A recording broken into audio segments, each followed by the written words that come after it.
you start running into vacuum issues, the question you should start asking yourself is, well, how do I know when I'm running into these problems? The first thing that you can do, I already mentioned, look at PGStat user tables. There are both timestamps in there. They are not always perfect. There are conditions under which you'll discover that number is wrong, but you did something new. So, but it should at least give you a better idea than having no information to work with. There's a log entry internal called log auto vacuum duration.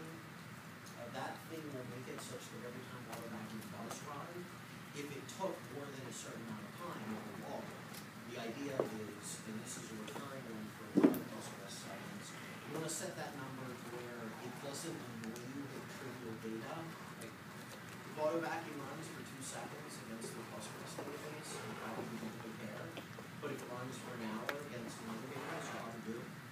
So getting that number to where it logs what you want to know without being really chatty and just telling you stuff all the time, maybe something to tweak. There's a serious problem you can run into with vacuum, which is that because of this visibility information, if you've got a transaction that opens up and starts doing something, and then that session keeps that transaction open, it can't clean up past that point in time to do vacuum. And that's not that table, that's the whole database gets stuck at the point in time at which that long-running transaction starts.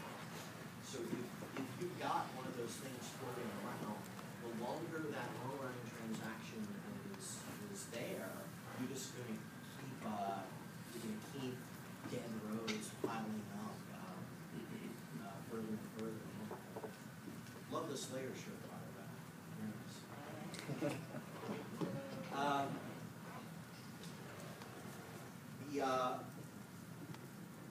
Another thing that you should definitely pay attention to is how big your tables and indexes are. There are functions available that will get you how big the tables are and how big the indexes are. Postgres calls both of them relations.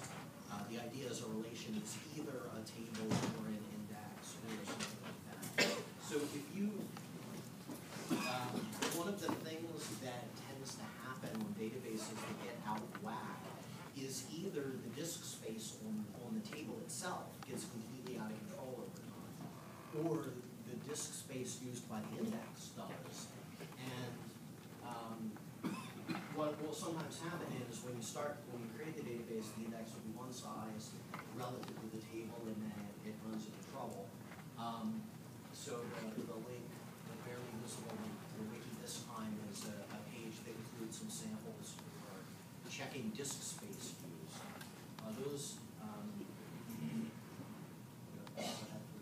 Those actually look like this.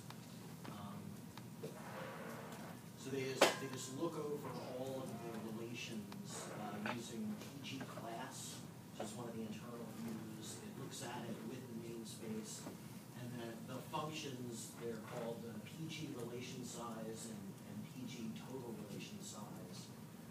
Later versions of Postgres, it's either 991 added a new variation on this called PG table size. It's also helpful. The idea is if you do this, you'll find out what are actually the big users of disk space in this database. And if you have a database, you've been moving in data, and you've never run this query, you're really missing out because finding out exactly where all the disk space in the surface is really shocking people. It wasn't really expected. And the ratio of how big the indexes are relative to the tables is kind of interesting. You'll sometimes look at an index and go, wait a minute, this index is bigger than the table. No wonder it's not ever using it. Stuff like that can happen. So that's really handy. Indexes have a related problem here called index load. It's similar but not exactly the same as the table one. The idea is when you delete something out of an index, theoretically, at some point, that block of the index should be able to get reused. It should be able to get back to the operating system. The problem is, in order for that to work, you actually have to delete everything that's in that chunk of the index. And that is not always practical to do. So what can happen as you delete stuff out of the database over time is the index blocks become what's referred to as sparse, where they've only got a little bit of data in each of the blocks. So to read the same amount of data, you used to be able to read in a small number of blocks. You have to go through a lot of blocks because it's kind of spread out. There's a command called vacuum full. It's generally a bad idea to run. Before PostgreSQL 9.0, when you ran vacuum full, it helped with table bloat eventually, after running for a really long time. And it actually made index bloat worse. So if you ran vacuum full and you were only looking at the table sizes, you might have declared the operation a success. As you looked at the index sizes too, you would have realized, wait a minute, I actually just made the index problem worse. And the indexes are often a limiting factor on things. So one way to end up with an index that doesn't get used for query is run vacuum full. Vacuum full has been rewritten in Postgres 9.0 to do an operation that before then was referred to as cluster. What cluster does is it recovers from all of these problems at once. And the way it does it is it literally writes a new copy of the table. When you run cluster on something, it grabs a strong lock on it, so no one can really do anything with that table anymore. And it just starts reading through the whole table, and it writes a new copy of the table, it rebuilds all the indexes on the table, it just does a fresh copy of it, and then when it's done, it does an atomic swap at commit time over to the new copy of the table. So if you've got a database, and when you first loaded it, it was really slow, it was really fast, and you've been using it for a while, it just seems to be getting slower. And maybe someone tries, well, I'm going to dump and reload it in another system. Oh, wow, now it's fast. What's going on? You can get that same effect, that really fresh feel of, I just put the data in there, and it's all compacted together, you know, all the indexes are nice and cool. You can get that just with cluster without actually having to do the dump and reload step.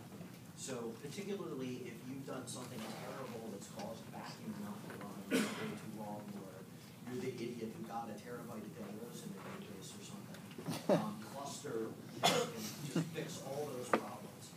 How long cluster takes to run is proportional to how big the data that's left is, not how big the table is right now. So if you've got a lot of dead data in it, it's just going to read the live data out and write it. So it's quite possible cluster won't even take as long as you expected it to if a ton of the data is actually all garbage, bloated stuff that nobody's using.